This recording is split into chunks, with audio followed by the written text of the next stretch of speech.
आप सबको भी स्वागत है। आज हम 10वीं कक्षा के 4वीं पद्य इस पद्य के बारे में अध्ययन करेंगे। उस पद्य का कवि है रामधरी सिंह दिनकर जी। इस पद्य का नाम है अभिनव मनुष्य। अभिनव मनुष्य का अर्थ है नया मानव, यानी इस सारा संसार में रूपरेखा ही एक अलग रूप में बदलावन हो रहा है। यानी समाज में जो कुछ भी अपने आप क्या हो रहा है, नए नए रूप का आकार आ रहा है। इसलिए इस युग का मानव भी क्या है, अभिनव है, यानी नया मानव है। उनका स्नेह, संबंध, रिश्ता सभी भी अलग हुआ है। इसलिए रामधरी सिंह दिनकर जी ने इस पद्य में अद्भुत रूप से उन्होंने बताया कि मानव ने आज किन किन पर अपना विजय प्राप्त किया है और आज उनका व्यक्तित्व किस तरह कुंठित हो रहा है, उसको ज़्यादा से ज़्यादा संबंध बनाने के लिए क्या करना है, ये सभी भी उन्होंने इस पद्य के द्वारा हमको जागरूक किया है। पहला, रामधरी सिंह दिनकर जी का परिचय। रामधरी सिंह दिनकर जी का जन्म सन 1908 में उनका जन्म हुआ। उनका जन्मस्थल है बिहार प्रांत के मुंगेर जिले में उनका जन्म हुआ था। उनका कार्य रेडियो विभाग में उन्होंने कार्य किया था। बाद में उन्होंने सरकारी कॉलेज में अध्यापक बने थे। इसके बाद उन्होंने इसके अलावा उन्होंने एक हिंदी साहित्य का एक हिंदी विषय के विभाग का एक अधिकारी भी बना था। और उनकी प्रमुख कृतियाँ हैं ओंकार, रेणुका, रसवंती, समाधिनी, कुरुक्षेत्र, बापू, रश्मिरथी आदि उनकी प्रमुख रचना है।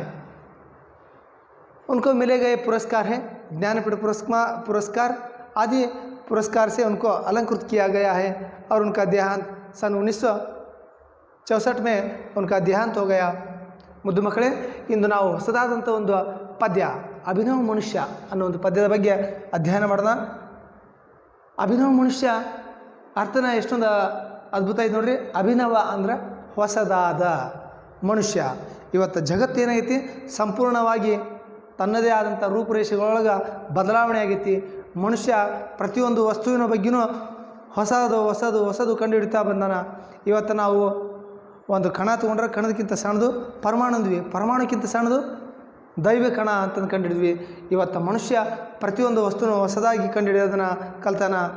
ಎಲ್ಲ ಭೂಮಿಯೊಳಗಿರುವಂಥ ಪಾತಾಳದಿಂದ ಹಿಡಿದು ಆಕಾಶದವರೆಗೂ ಎಲ್ಲ ಒಂದು ವಿಚಾರಗಳು ಮನುಷ್ಯನಿಗೆ ಇವತ್ತು ತಿಳಿದಾವು. ಇವತ್ತು ಮನುಷ್ಯನ ಆಜ್ಞೆ ಇರಲಾರ್ದ ಯಾವ ಒಂದು ವಸ್ತುನೂ ನಡಿಲಾರ್ದಂಗೆ ಆಗೈತಿ ಅಂತ ನಾವು ಹೇಳಿದ್ರೆ ತಪ್ಪಾಗಲಾರ್ದು. ಪ್ರತಿಯೊಂದು ವಸ್ತುವಿನ ಮೇಲೆ ಆಯ್ತು, ನೀವಿಲ್ಲೇ ಕೂತ್ಕೊಂಡಿರ್ತೀರಿ, ಮೊಬೈಲ್ನೊಳಗೆ ಇಡೀ ಜಗತ್ತಿನ ಬಗ್ಗೆ ತಿಳ್ಕೊತೀರಿ ಮಕ್ಕಳೇ. ಇದು ಒಂದು ಮನುಷ್ಯನ ಒಂದು ಆವಿಷ್ಕಾರವಾದಂಥ ಒಂದು ವಸ್ತು. ಇಂಥ ಒಂದು ಮನುಷ್ಯ ಇವತ್ತು ಎಲ್ಲ ಒಂದು ವಸ್ತುವಿನ ಬಗ್ಗೆ ಹೊಸದಾದದನ್ನು ಕಂಡುಹಿಡ್ದಾನ. ಆದರೆ ಇವತ್ತು ತಾನು ತನ್ನ ಒಂದು ನಿಜವಾದಂಥ ಒಂದು ಬಾಂಧವ್ಯದ ಇರುವಂಥ ಪ್ರೀತಿ, ಮಮತೆ, ಒಲುಮೆ ಇರುವಂಥ ಸಂಬಂಧಗಳೇನಂಥವು ತೊರೆಯಾಗುವಂಥವು. ಕೇವಲ ದೂರಿಂದ ಹಲೋ ಹಾಯ್ ಅನ್ನೋ ಒಂದು ಸಂಭಾಷಣೆ ಕೇಳೋಂತೀವಿ. ಆ ಒಂದು ಮನುಷ್ಯನ ಒಂದು ಮನುಷ್ಯತ್ವ ಗುಣ ಮರೆ ಅಂತನ, ಆ ಒಂದು ಸಂಬಂಧ ಮುರಿಬಾರ್ದು ಅನ್ನೋದನ್ನು ಬಹಳಷ್ಟು ಸುಂದರವಾಗಿ ಇಲ್ಲಿ ಕವಿಗಳಂಥ ರಾಮಧರಿ ಸಿಂಹ ದಿನಕರ್ಜಿಯವರು ಬಹಳಷ್ಟು ಅದ್ಭುತವಾಗಿ ಈ ಪದ್ಯದೊಳಗೆ ವರ್ಣಿಸ್ಯಾರ ಅಂತ ಹೇಳ್ಬೋದು ಮಕ್ಕಳೇ.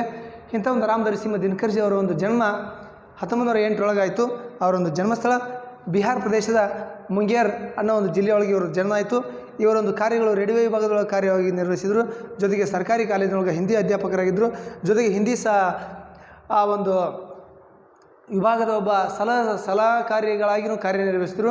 ಇನ್ನು ಇವರ ಕೃತಿಗಳನ್ನು ನೋಡಿದಾಗ ಓಂಕಾರ, ರೇಣುಕಾ, ರಸವಂತಿ, ಸಮಾಧಿನಿ, ಕುರುಕ್ಷೇತ್ರ, ಬಾಪು, ರಶ್ಮಿರಥಿ ಅನ್ನೋ ಒಂದು ಹಲವಾರು ಕೃತಿಗಳನ್ನ ಇವರು ಬರ್ದಾರ.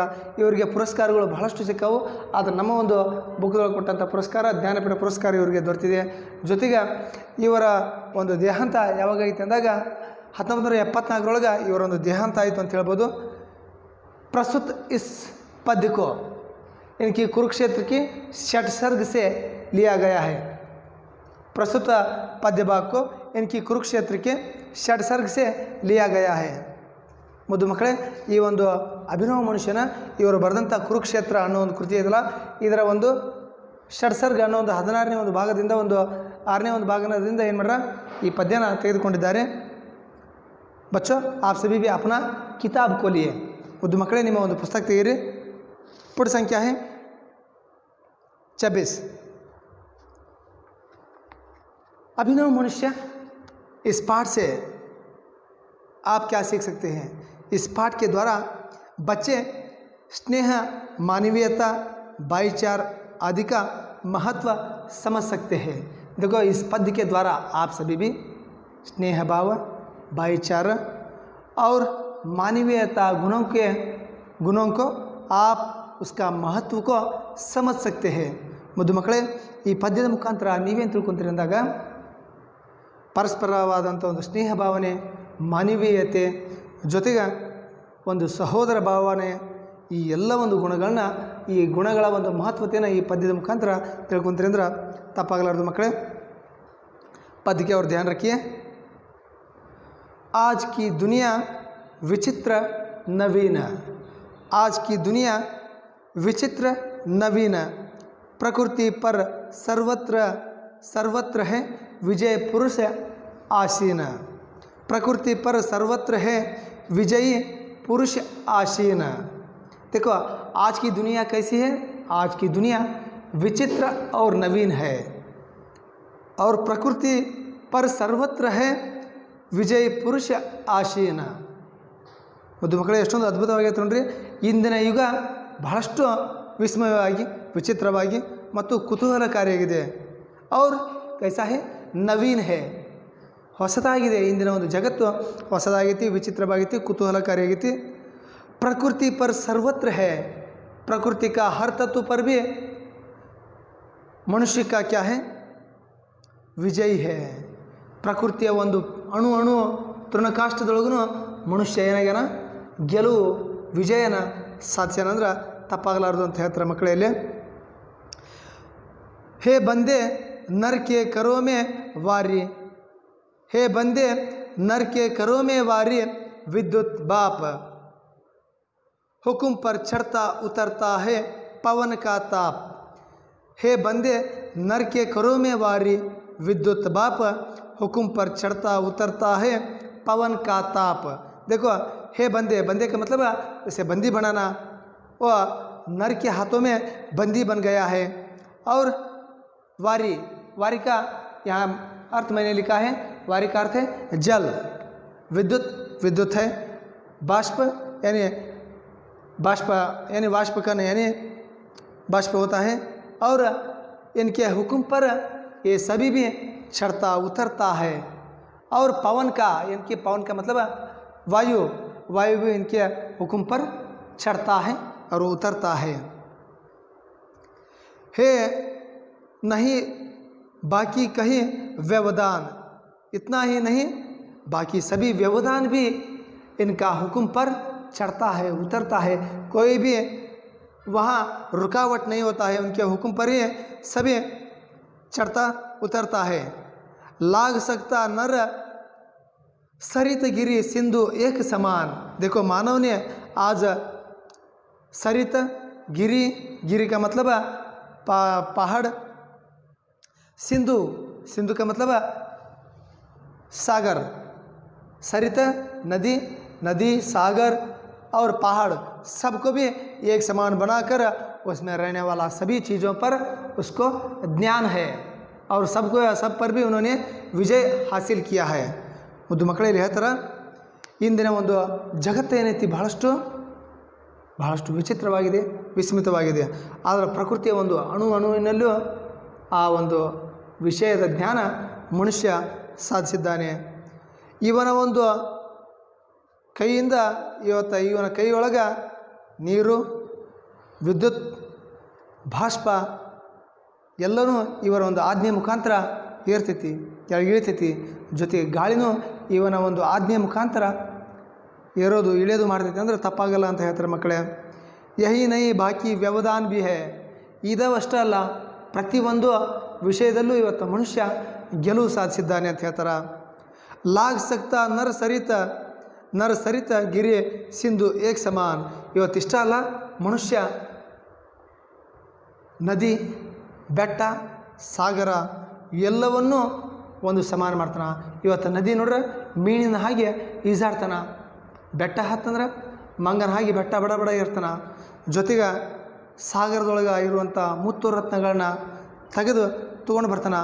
ಎಲ್ಲದ ಒಂದು ಇರುವಂಥ ಒಂದು ಸಾಗರದ ಕೆಳಗಿರುವಂಥ ಪೆಟ್ರೋಲಿಯಂ ಖನಿಜಗಳ ಬಗ್ಗೆ ಗೊತ್ತೈತಿ, ನದಿಯೊಳಗಿರುವಂಥ ಒಂದು ಅನೇಕ ಲವಣಾಂಶಗಳ ಬಗ್ಗೆ ಗೊತ್ತೈತಿ, ಬೆಟ್ಟ ಗುಡ್ಡಗಳಲ್ಲಿರುವಂಥ ಒಂದು ಖನಿಜಾಂಶಗಳು, ಅಲ್ಲಿರುವಂಥ ಮ್ಯಾಗ್ನೀಸ್ ಆಯ್ತು, ಬೆಳ್ಳಿ, ಬಂಗಾರ, ಇವೆಲ್ಲಗಳ ಬಗ್ಗೆಯೂ ಏನೈತಿ ಮನುಷ್ಯನಿಗೆ ಜ್ಞಾನ ಇದೆ. ಇವತ್ತೆಲ್ಲನೂ ಮನುಷ್ಯನ ಆಜ್ಞೆ ಮುಖಾಂತರ ಎಲ್ಲ ತಮ್ಮ ಒಂದು ಅಸ್ತಿತ್ವ ಕಳ್ಕೊಳ್ಳೋವಂಥ ಅಂತ ನಾವಿಲ್ಲಿ ಹೇಳ್ಬೋದು ಮಕ್ಕಳೇ. आगे देखिए, यहाँ मनुष्य जिसका गगन में जा रहा है यान, कांपते जिसके करों को देखकर परमाणु. यहाँ मनुष्य इंदिನ ಒಂದು मनुष्य जिसका गगन में जा रहा है यान. देखो मनुष्य आज पंछियों तरह उड़ रहा है और कांपते जिसको देखकर परमाणु. ಇಂದಿನ ಒಂದು ಮನುಷ್ಯ ಹಕ್ಕಿಯಂಗೆ ಆಕಾಶದೊಳಗೆ ಹಾರಾಡ್ತಾನ, ವಿಮಾನ, ಪೈಲಟು ಮತ್ತು ಜೊತೆಗೆ ಇವ ಉಡಾವಣೆ ಮಾಡುವಂಥ ಉಪಗ್ರಹಗಳು ಇವೆಲ್ಲನೂ ಇವತ್ತು ಮನುಷ್ಯನ ಕರ್ಕೊಂಡೋಗಿ ಆಕಾಶದೊಳಗೆ ಹಕ್ಕಿಯಂಗೆ ಹಾರಾಡೋದು ಮಾಡ್ಯಾವು. ಇಂದು ಪರಮಾಣು ಸತೆ ಮನುಷ್ಯನ ನೋಡಿ ಏನು ಅಂತೈತಿ, ನಡಗಾವಂತೈತಿ. ಪರಮಾಣು ಬಾಂಬ್ ಹಾಕಿಬಿಟ್ರೆ ಎಷ್ಟೊಂದು ಆಘಾತ ಆಗುತ್ತೆ. ಅಂಥ ಪರಮಾಣು ಸತೆ ಏನಾಗ್ತೈತಿ, ಮನುಷ್ಯ ಎಲ್ಲಿ ನನ್ನನ್ನು ಒಳ್ಳೆಯದಕ್ಕೆ ಉಪಯೋಗಿಸ್ಲಾರ್ದ ಕೆಟ್ಟ ಉಪಯೋಗಿಸ್ತಾನ ಅನ್ನೋ ಒಂದು ಭಯ ಆ ಪರಮಾಣುಗೈತಿ. ನಿಮಗೆಲ್ಲರಿಗೂ ಗೊತ್ತಿರ್ಬೋದು, ಹಿರೋಶಿಮಾ ನಾಗಸಾಕಿ ಮ್ಯಾಗ ಯುದ್ಧ ಆದಾಗ ಅಲ್ಲಿ ಒಂದು ಪರಮಾಣು ಹಾಕಿದಾಗ ಇಡೀ ಜಗತ್ತ ಸಂಪೂರ್ಣವಾಗಿ ನಾಶ ಆಗಿದ್ದು ನಿಮಗೆ ಮಕ್ಕಳೇ ಗೊತ್ತಿರುತ್ತೆ. ಅಂಥ ಒಂದು ಪರಮಾಣು ಸತಿ ಇವತ್ತು ಮನುಷ್ಯ ತನ್ನನ್ನು ಒಳ್ಳೆಯ ಕೆಲಸಕ್ಕೆ ತೋಲಾರ್ದ ಕೆಟ್ಟ ಕೆಲಸಕ್ಕೆ ಮನುಷ್ಯ ಉಪಯೋಗ ಮಾಡಂತಾನ ಅನ್ನೋದು ಮನುಷ್ಯನಿಗೆ ನೋಡಿ ಇವತ್ತು ಪರಮಾಣು ಸತಿ ನಡಗಾವಂತೈತಿ ಅಂತ ಹೇಳ್ತಾರೆ. यहाँ मनुष्य जो सृष्टि का श्रृंगार, ज्ञान का, विज्ञान का, आलोक का आगर, योम से पाताल तक सब कुछ इसे है ज्ञेय, पर न यहाँ परिचय मनुष्य का, यहाँ न उसका श्रेय. देखो यहाँ मनुष्य जो सृष्टि का श्रृंगार, जहाँ यहाँ मनुष्य है ना, यह मनुष्य सृष्टि का एक श्रृंगार, एक अद्भुत चीज़ है, वह मनुष्य है. ಇಂದಿನ ಒಂದು ಮನುಷ್ಯ ಸೃಷ್ಟಿಯ ಶೃಂಗಾರ ಮಾಡೋಕ್ಕೆ ತನ್ನದೇ ಆದಂಥ ಒಂದು ರೂಪುರೇಷೆಗಳನ್ನ ಮಾಡ್ತಾನೆ. ಜೊತೆಗೆ ಸೃಷ್ಟಿ ಮಾಡಿದಂಥ ಒಂದು ಅದ್ಭುತ ಒಬ್ಬ ಪ್ರಾಣಿ ಯಾವುದಂದಾಗ ಅದು ಮನುಷ್ಯ. ಆ ಮನುಷ್ಯ ತನ್ನದೇ ಒಂದು ಸೃಷ್ಟಿಯೊಳಗೆ ಮತ್ತೊಂದು ಸೃಷ್ಟಿ ನಿರ್ಮಾಣ ಮಾಡ್ತಂದ್ರೂ ತಪ್ಪಾಗಲಾರ್ದು ಮಕ್ಕಳೇ. ಈ ಮನುಷ್ಯ ಸೃಷ್ಟಿಯೊಳಗೆ ಒಂದು ಅದ್ಭುತವಾದಂಥ ಶೃಂಗಾರ, ಇವನ ತನ್ನದೇ ಆದಂಥ ಒಂದು ರೂಪುರೇಷೆಯೊಳಗೆ ಮತ್ತೊಂದು ಸೃಷ್ಟಿನ ಶೃಂಗಾರ ಮಾಡೋವಂತ ನಾವು ಹೇಳ್ಬೋದು. ज्ञान का, विज्ञान का, आज मानव को ज्ञान भी है, विज्ञान का परिचय भी है. आलोक का आगर, आलोक का मतलब बहुत बारी ज्ञान उन पर है. ಇವತ್ತು आलोक का मतलब है प्रकाश. ಇವನಿಗೆ ಕೇವಲ ಏನಿಲ್ಲ ಸೃಷ್ಟಿಯ ಶೃಂಗಾರದ ಅಷ್ಟೇ ಅಲ್ಲ, ಇವ ಒಬ್ಬ ಜ್ಞಾನದ ಆಗರಾಗಿನ, ವಿಜ್ಞಾನದ ಅಣುವಿನ ಒಂದು ಮಹತ್ವದಿಂದ ತಿಳ್ಕೊಂಡಾನ. ಅಲೋಕಕ मतलब ಪ್ರಕಾಶ, ಬೆಳಕಿನ ಒಂದು ಮಹತ್ವದಿಂದ ತಿಳ್ಕೊಂಡಾನ. और आगर का मतलब अपार ज्ञान रहने वाला चीज़ को हम क्या कहते हैं, आगर कहते हैं. ಬಹಳಷ್ಟು ಒಂದು ವಿಚಾರ ಉಳ್ಳಂಥ ವ್ಯಕ್ತಿ ಯಾರಾಗೆ ಅಂದ್ರೆ ಮನುಷ್ಯನಾಗ್ಯಾನ. योम से पाताल तक, योम का मतलब आसमान और पाताल का मतलब धरती के अंदर. योम से पाताल तक सब कुछ ऐसे है ज्ञेय. देखो योम से पाताल तक सब कुछ भी इसे ज्ञेय है. ಆಕಾಶದಿಂದ ಹಿಡಿದು ಭೂಮಿ ಒಳಗಿರುವಂಥ ಪ್ರತಿಯೊಂದು ವಸ್ತುವಿನ ಬಗ್ಗೆ, ಆಕಾಶದಾಗಿರುವಂಥ ಗ್ರಹಗಳ ಬಗ್ಗೆ ಆಯ್ತು, ಅಲ್ಲಿರುವಂಥ ಧೂಮಕೇತುಗಳ ಬಗ್ಗೆ ಆಯ್ತು, ಅಲ್ಲಿರುವಂಥ ಒಂದು ಕುಬ್ಜ ಗ್ರಹಗಳ ಬಗ್ಗೆ ಆಯ್ತು, ಎಲ್ಲದರ ಬಗ್ಗೆಯೂ ಮನುಷ್ಯನಿಗೆ ಆಕಾಶದೊಳಗಿರೋದು ಗೊತ್ತೈತಿ. ಪಾತಾಳದೊಳಗಿರೋಂಥ ಕಬ್ಬಣ, ಬಂಗಾರ, ಬೆಳ್ಳಿ, ಪೆಟ್ರೋಲಿಯಮ್, ಇನ್ನೂ ಹಲವಾರು ವಸ್ತುಗಳ ಬಗ್ಗೆ ಅರಿವು ಇವಂಗೈತಿ. ಜ್ಞೇಯಕ ಮತಲಬ ಜ್ಞಾನ, ಎಲ್ಲ ಒಂದು ವಿಷಯಗಳ ಬಗ್ಗೆ ತಿಳುವಳಿಕೆ, ಈ ಎಲ್ಲ ಒಂದು ವಿಷಯಗಳ ಬಗ್ಗೆ ಮನುಷ್ಯನಿಗೆ ತಿಳಿದಿದೆ ಅಂತ ನಾವು ಹೇಳ್ಬೋದು. ಪರ್ನ ಯಹ ಪರಿಚಯ मनुष्य का, यहाँ ना उसका श्रेय. देखो पर ना यहाँ परिचय मनुष्य का, इतना ही मनुष्य का परिचय नहीं है. ಇದಿಷ್ಟೇ ಇವನ ಒಂದು ಮನುಷ್ಯನ ಒಂದು ಗೆಲುವು ಸಾಧಿಸಿದ್ದ ಗೆಲುವು ಅಲ್ಲ ಮಕ್ಕಳೇ. ಕೇವಲ ನಾವು ಆಕಾಶ ಭೂಮಿ ಇಡೀ ಪ್ರಕೃತಿ ಎಲ್ಲರೂ ಗೆಲುವು ಸಾಧಿಸಿಬಿಟ್ರೆ ನಾ ಮನುಷ್ಯ ಆಗಿಬಿಟ್ಟೆ ನಾನಾ ಎಲ್ಲ ಅಂದ್ರೆ ಅಷ್ಟೇ ಅಲ್ಲ. ಯಹ ನಾ ಉಸ್ಕಾ ಶ್ರೇಯ, ಇದೇ ಇವನು ಏನಲ್ಲ ಯಶಸ್ಸು ಅಲ್ಲ, ಇವನ ಒಂದು ಗೆಲುವು ಇದೇ ಅಲ್ಲ, ಇದೇ ಒಂದು ವಿಜಯ ಅಲ್ಲ ಅಂತ ನಾವು ಹೇಳ್ಬೋದು. ಶ್ರೇಯ ಉಸ್ಕಾ ಬುದ್ಧಿ ಪರ ಚೈತನ್ಯ ಉರ್ಕಿ जीत. देखो श्रेय उसका बुद्धि पर चैतन्य उर की जीत. श्रेय यानी यशस्व इतना ही नहीं, उनका चैतन्य पर उर का मतलब छाती, उर की जीत जो दिल में रहने वाला भरोसा पर, दूसरे मानव पर प्रेरित होना है, उनको भी मानवता रूप से देखने वाला जो व्यक्ति होता है ना, जो समझदारी होता है ना, वही उनका जीत होता है. ಇಲ್ಲಿ ಇವನ ಒಂದು ಯಶಸ್ಸು, ಇವನ ಒಂದು ಗೆಲುವು, ಇವನ ಒಂದು ಬುದ್ಧಿತನ ಇದು ಅಷ್ಟೇ ಅಲ್ಲ. ಇವ ಒಬ್ಬ ಮನುಷ್ಯ ಇನ್ನೊಬ್ಬನ ಮನುಷ್ಯನ ಮ್ಯಾಗ ತನ್ನ ಒಂದು ಹೃದಯವಂತಿಕೆಯಿಂದ, ಇಲ್ಲಿ ಊರಂದ್ರೆ ಹೃದಯವಂತಿಕೆ ಮುಖಾಂತರ ಅವರನ್ನು ಗೆಲುವು ಸಾಧಿಸಲ್ಲ, ಅದು ನಿಜವಾದ ಗೆಲುವು ಅಂತವ್ರ ಹತ್ರ. ಶ್ರೇಯ ಮಾನವಕ್ಕೆ असमित मानव से प्रति. देखो एक मानव दूसरे मानव से, एक मानव दूसरे मानव से मानव के प्रति अभिमान रखते हुए उनको भी अपना साथी मानता है ना, वही उनका सच्चा मानव कहलाता है. ಒಬ್ಬ ಮನುಷ್ಯ ಇನ್ನೊಬ್ಬನ ಮನುಷ್ಯನ ತನ್ನದೇ ಆದಂಥ ಒಂದು ರೀತಿ ಸರಿ ಸಮಾನವಾಗಿ ನೋಡೋದು. आज के ज़माने में हम देखते हैं उच्च जाति का है, नीच जाति का है, अमीर वाले हैं, गरीब वाले हैं, इस तरह सोचकर उनको हम क्या करते हैं, दूर करवाते हैं. ಇಲ್ಲಿ ಒಬ್ಬ ಮನುಷ್ಯ ಇನ್ನೊಬ್ಬ ಮನುಷ್ಯನ ಮಾನವೀಯತೆಯಿಂದ ಪ್ರೀತಿಯಿಂದ ಮಮತೆಯಿಂದ ನೋಡೋದು ಮಾತ್ರ ಅದು ಒಂದು ಮಾನವೀಯತೆ. ಕೇವಲ ಅವನನ್ನು ಏನು ಮಾಡೋದು, ಅಂತಸ್ತಿನಿಂದ ಸಂಪತ್ತಿನಿಂದ ಜಾತಿಯಿಂದ ನಾವು ಕೆಳಗೆ ನೋಡಿರೋದು ಅದೇನಲ್ಲ, ಅವನ ಗೆಲುವಲ್ಲ. ಪ್ರಕೃತಿ ಎಲ್ಲದ ಕಡೆ ಗೆಲುವು ಸಾಧಿಸಿರ್ಬೋದು, ಆದರೆ ಒಬ್ಬ ಮನುಷ್ಯ ಇನ್ನೊಬ್ಬ ಮನುಷ್ಯನಾಗಿ ನೋಡೋದು ಕಲಿಬೇಕು ಅಂತ ಹೇಳ್ತಾರೆ. एक नर से दूसरे के बीच का व्यवधान. देखो एक मनुष्य दूसरे मानव का व्यवधान.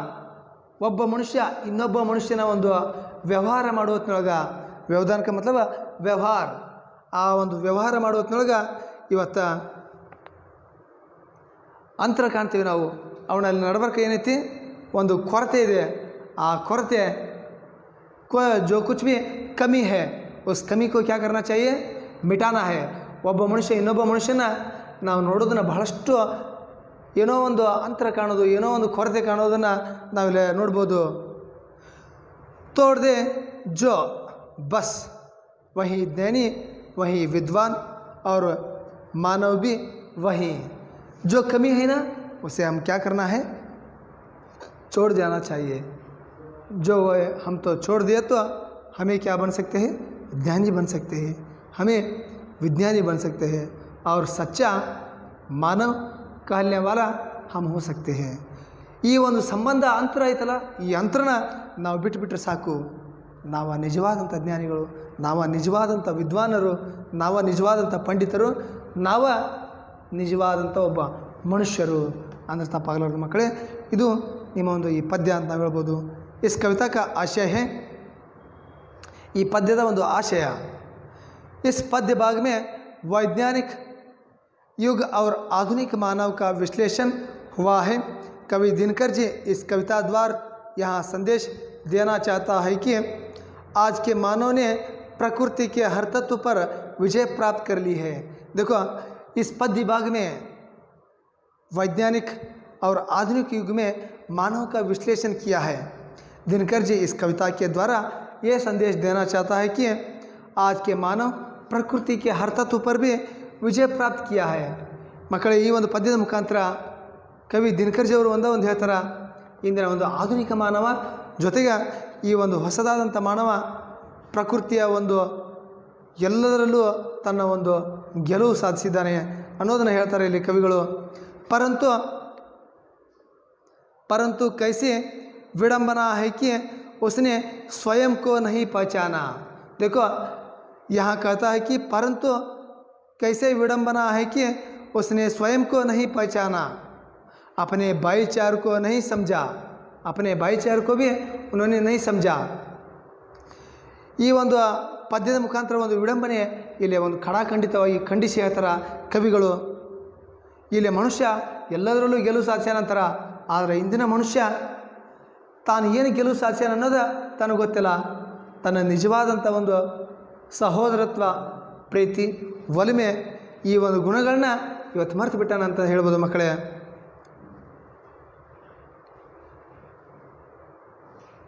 प्रकृति पर विजय प्राप्त करना मनुष्य का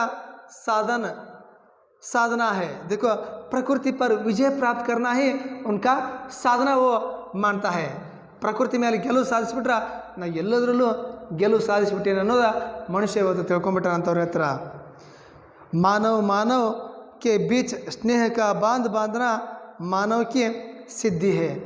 एक मानव दूसरे मानव से परस्पर स्नेह भाव से बांध बांधना वही क्या है, एक मानव का सिद्धि है.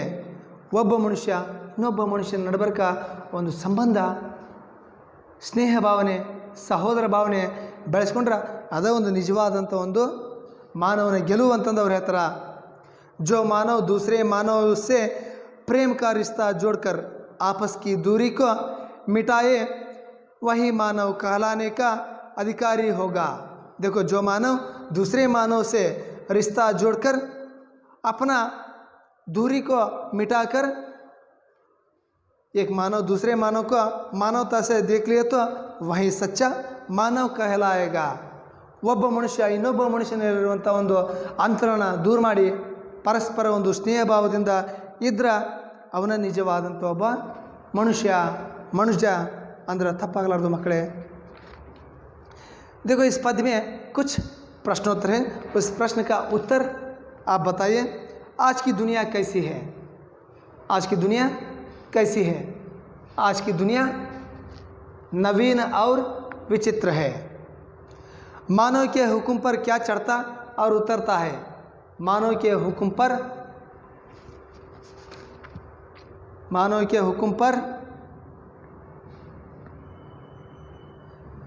वारी विद्युत भाप और पवन का ताप चढ़ता उतरता है. परमाणु किसे देखकर कांपते हैं? परमाणु मानव के करों को देखकर कांपते हैं. अभिनव मनुष्य कविता के कवि का नाम लिखिए. अभिनव मनुष्य कविता का कवि है रामधरी सिंह दिनकर जी है. आधुनिक पुरुष ने किस पर विजय पाई है? आधुनिक पुरुष ने प्रकृति के हर तत्व पर भी विजय प्राप्त की है. नर किन किन को एक समान लाग सकता है? नर सिंधु सागर गिरी को एक समान लाग सकता है. आज मानव का यान कहाँ जा रहा है? आज मानव का यान आसमान में जा रहा है. बच्चों, वहाँ अनुरूपता है, देखिए, उसे लिखने का प्रयास करो. गिरी पहाड़, वारी का अर्थ मैंने यहाँ लिखा है, देखिए, वारी का अर्थ है जल, पवन वायु, और उसी तरह सिंधु सागर, जमीन आसमान, आकाश धरती, नर आदमी और हृदय. वहाँ एक शब्द लिखने के लिए बताए, देखो, सभी जगह में हो वो सर्वत्र. आसन पर बैठा हुआ है आसीन, बचा हुआ शेष, मनु की संतान मनुज. विशेष ज्ञान विज्ञान, अधिक विद्या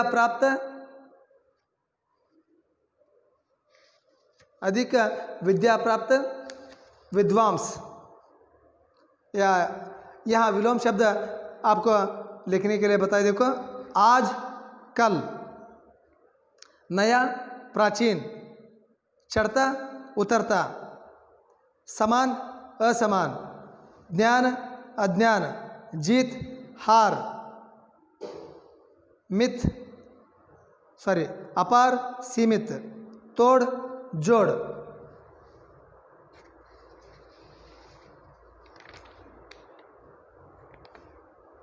यह आपका ये पद्य है बच्चों।